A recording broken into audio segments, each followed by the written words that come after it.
بسم اللہ الرحمن الرحیم۔ السلام علیکم بہن بھائیوں، بیٹے اور بیٹیوں، ویلکم ٹو مائی چینل۔ تو آج کی ویڈیو کا عنوان ہے غصہ برداشت کرنے سے متعلق 12 وجوہات۔ تو آج کی ویڈیو بہت اہم ہے، بہت محنت سے بنائی گئی ہے۔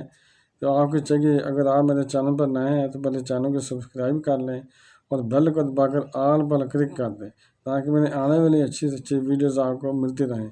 تو چلیں دیکھتے ہیں اس ویڈیو میں کہ غصہ برداشت کرنے سے متعلق کون سی 12 وجوہات ہے۔ نمبر 1، کیسے ثابت تھے محمد صلی اللہ علیہ وسلم کے گھرانے والے۔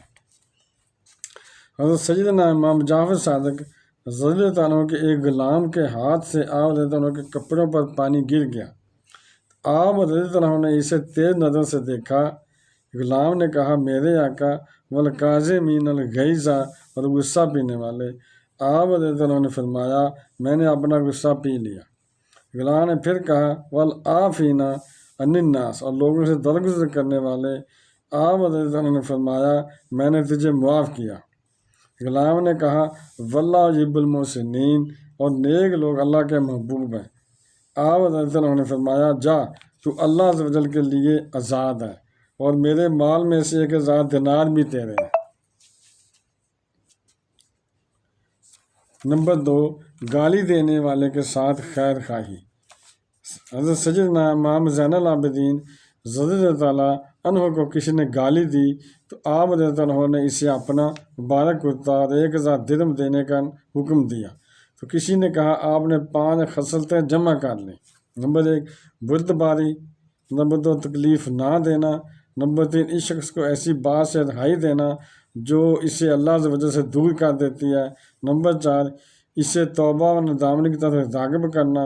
نمبر 5، برائی کے بعد تعریف کی طرف رجوع کرنا۔ آپ نے معمولی دنیا کے ساتھ یہ تمام چیزیں خرید لیں۔ حضرت سیدنا عبداللہ بن عباس نمبر 3، گالی دینے والا خود شرمندہ ہو گیا۔ حضرت سیدنا عبداللہ بن عباس رضی اللہ عنہما کو ایک شخص گالی دینے لگا۔ جب وہ خاموش ہوا تو آپ رضی اللہ عنہ نے حضرت سیدنا اکرمہ رضی اللہ عنہ سے فرمایا، اے اکرمہ، اس شخص کی کوئی حاجت ہو تو اسے پورا کر دو۔ جب اس شخص نے یہ سنا تو شرمندہ ہو کر سر جھکا لیا۔ یعنی پہلے لوگوں کے، صحابہ کرام کے، اللہ کے ولیوں کے ایسے اچھے اخلاق تھے کہ اپنے اخلاق سے لوگوں کو خرید لیتے تھے۔ لوگ اگر غصے بھی ہوتے تھے تو اپنا آگے سے اخلاق ایسا فرماتے تھے کہ وہ شرمندہ ہو جاتے تھے اور اپنے بن جاتے تھے۔ نمبر 4، بغیر خریدے غلام بنا لیا۔ ایک بزرگ رحمۃ اللہ علیہ فرماتے ہیں، میں نے بصرہ کے ایک شخص کی برائی کی تو اس نے صبر و بردباری سے کام لیا، گویا اس نے مجھے ایک عرصہ تک اپنا غلام بنا لیا۔ نمبر 5، سردار بنانے والی خصوصیات۔ حضرت سیدنا امیر معاویہ رضی اللہ عنہ نے حضرت سیدنا ربیعہ بن اوس رحمۃ اللہ علیہ سے پوچھا، اے ربیعہ، تم اپنی قوم کے سردار کیسے بنے؟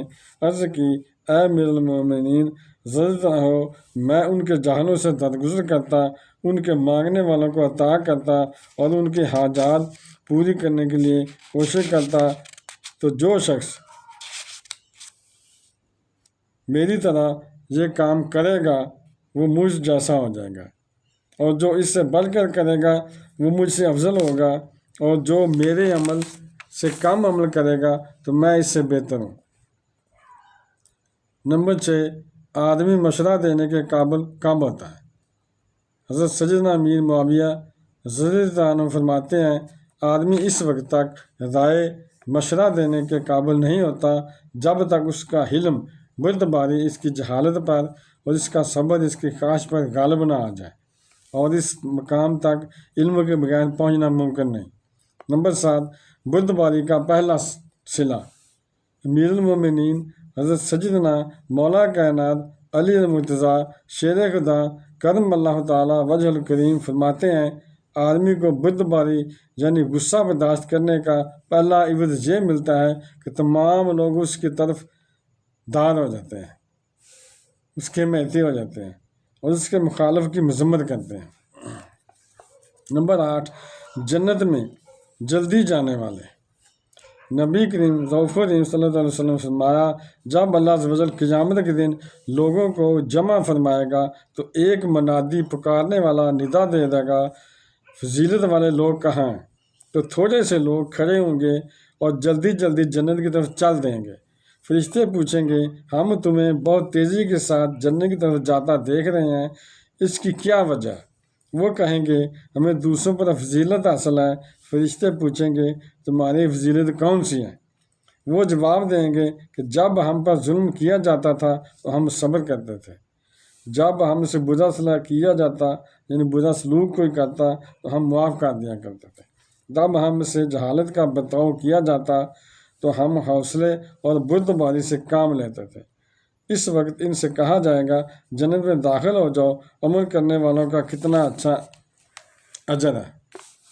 نمبر 9، امیر المومنین حضرت سیدنا عمر فاروق رضی اللہ عنہ فرماتے ہیں بھلائی یہ نہیں کہ تمہارا مال و اولاد زیادہ ہو، بلکہ بھلائی تو یہ ہے کہ تمہارا علم و حلم زیادہ ہو، اور اللہ عز و جل کی عبادت کے ساتھ لوگوں کے سامنے فخر نہ کرو۔ جب نیکی کرو تو اللہ عز و جل کا شکر ادا کرو، اور جب گناہ سرزد ہو جائے تو اللہ عز و جل سے بخشش طلب کرو۔ نمبر 10، دوسروں پر ظلم کرنے والا ذلیل ہے۔